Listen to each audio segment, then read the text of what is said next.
केहू ऊंच केहू खाल रंगता, देवर होली में जोगाड़ रंगता। केहू ऊंच केहू खाल रंगता, देवर होली में जोगाड़ रंगता। चढ़ल बाटे जहिया से होली, रंगता रे सब खोली खोली। एक चीज कई बार रंगता, देवर होली में जोगाड़ रंगता।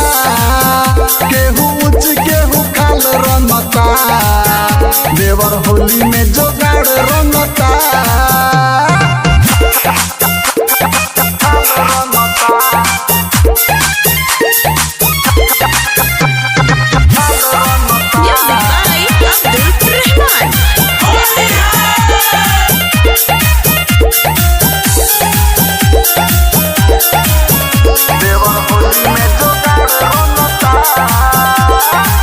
होली में चोली के बतासा बिगड़ले, मोरब के कम सखी देवर है बयड़ले।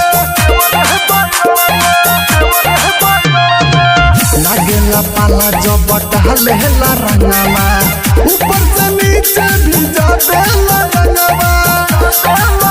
सखी धकिया कवारी हो, बंद कके उके मारी हो।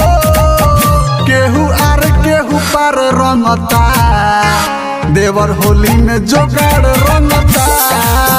केहू ऊंच केहू खाल रंगता, देवर होली में जोगाड़ रंगता।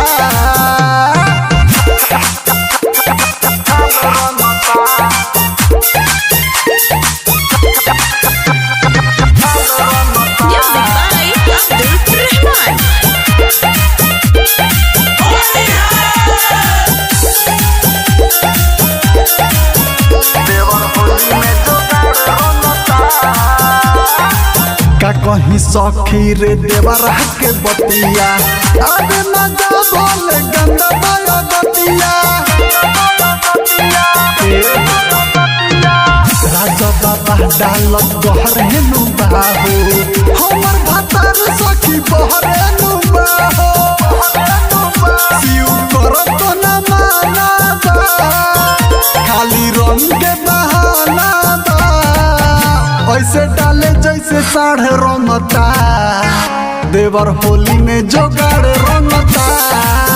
केहू ऊंच केहू खाल रंगता, देवर होली में जोगाड़ रंगता।